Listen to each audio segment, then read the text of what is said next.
Hey coders, this is Abhilash और इस video में हम देखने वाले हैं कि फंक्शन डिक्लेरेशन और फंक्शन एक्सप्रेशन में डिफरेंस क्या होता है।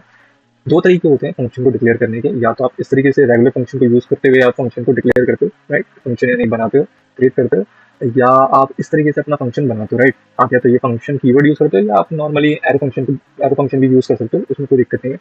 बट ये दो तरीके होते हैं फंक्शन को डिक्लेयर करने के जो हम नॉर्मली करते हैं अपने प्रोजेक्ट बनाते वक्त, या हम किसी कोड जब हम करते हैं तो हम दो ही तरीके यूज कर रहे होते हैं, या तो हम इस तरह से फंक्शन लिखते हैं तो इस तरह से लिखते हैं। लेकिन आपको पता है कि इसमें डिफरेंस भी होता है कि क्या डिफरेंस है। इसको फंक्शन जब हम इस तरीके से फंक्शन लिखते हैं एक वेरिएबल लिखकर, और जब हम फंक्शन को उसमें असाइन करते हैं तो इसको हम बोलते हैं फंक्शन एक्सप्रेशन, राइट। ये फंक्शन एक्सप्रेशन है।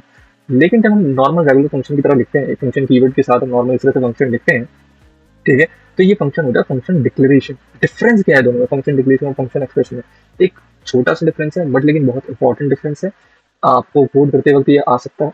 अगर आप नॉर्मल अगर ये देखें, अगर मैं इसको 2 मिनट के लिए हाइड करने जा रहा हूँ, कमेंट कर दूँ, और जब मेरा फंक्शन यहाँ पे, देखो मैंने फंक्शन को डिक्लेयर यहाँ किया है, लेकिन कॉल जो है ना फंक्शन को डिक्लेयर करने से पहले, राइट, फंक्शन बनाने से पहले ही मैं उसको कॉल कर दे रहा हूँ, तो ये फंक्शन रन करेगा। तो एक बार रन करके देखते हैं, और फंक्शन रन करेगा और इसने लिख दिया फंक्शन डिक्लेयर्ड, यानी फंक्शन ये सक्सेसफुली रन करेगा।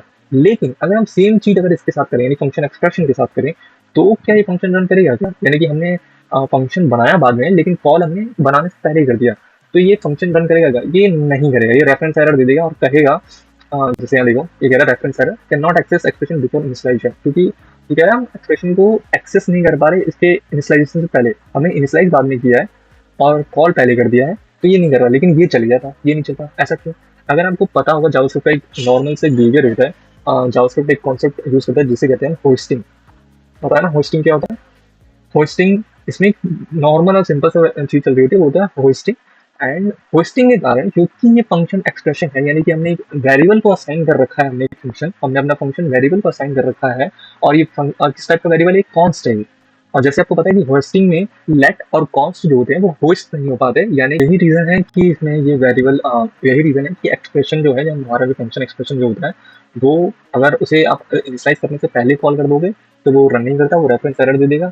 लेकिन आप इस तरह से रन करोगे, यानी नॉर्मल रेगुलर फंक्शन यूज करोगे जिसे फंक्शन डिक्लेरेशन बोलते हैं, तो वो नॉर्मली रन करेगा। तो इसलिए अगली बार से ध्यान रखना जब कोड करोगे, अगर आप इस तरह के फंक्शन यूज कर रहे हो, फंक्शन एक्सप्रेशन बना रहे हो, तो इनिशियलाइज करने के बाद ही आपको कॉल करना है।